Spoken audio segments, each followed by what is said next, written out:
Hello guys, good evening. It's me again, Pusong Ligaw TV. Alright, so dinner time na naman ng ating Ramadan time. Alright, so hindi ko siya mapanindigan niya sa ngayon yung ulam ko for 9 days kasi marami aming ulam dito. Alright. Ito kasi ang last day sa pagluluksa nila sa tatay nila. So, yun ang daming pagkain. Right. Kanin at saka may mahiwagang kape po ako. Right, so yun, itong ulam natin. Ang ulam-ulam. Oh, diba? Ang dami nating blessing. Actually, ang daming tao sa loob. Ang daming pagkain sa loob. At ito binigay. So, iba ito ngayon. Ang pagkain ngayon is catering. Di tulad kahapon na bandihado-bandihado ang pagkaon. Order talaga. Sa karon catering, ginagmay lang siya pero marami. So, ang dami din tao sa loob. So, guys, kakain tayo. Then, Lord, salamat sa blessing karon te hatagi ko igong uh, kalakasan sa pagkaon ngayon. But, thank you, Lord, sa blessing. Mga tayo, guys. So, dami ko ulam ngayon. Alright. Siyempre, makatag manok, no? Okay, kain tayo, guys. Gutom talaga. Stress kaya ko na. Grabe. Start ko trabaho 6:30 hanggang ngayon. Walang upo-upo. Hindi nga ako nakahawak ng cellphone.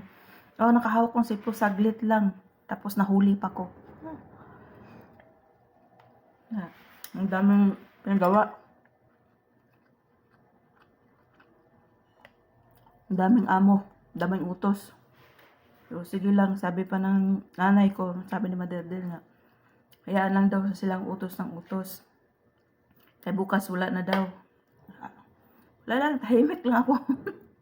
Kahit pagod na, wala ang reklamo. Tuloy-tuloy pa rin hanggat kaya.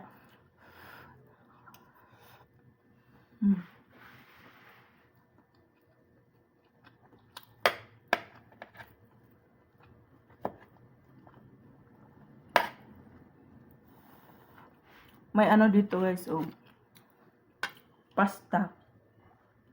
Ang alat. Diyos ko. Alat ang pasta, maalat.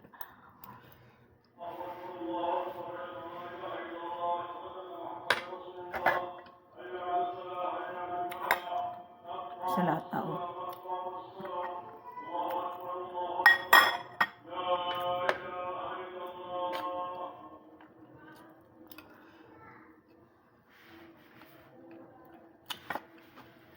Dalawang kabayan nandun sa loob sa mga alaga nila. Kakain na sana kami, pero tinawag sila sa mga nanay kasi pinapakain yung mga alaga nila. Naiwan na lang ako dito. Doon sabay-sabay kami.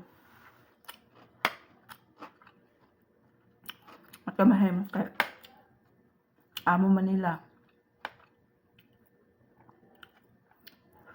Lisod po dog ako ilang tawagon. Sige, tapan kamot ka pariha. Pariha ko ang puasa.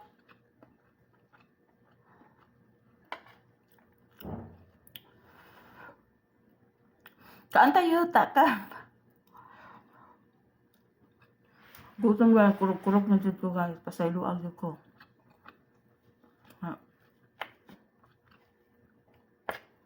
Madala.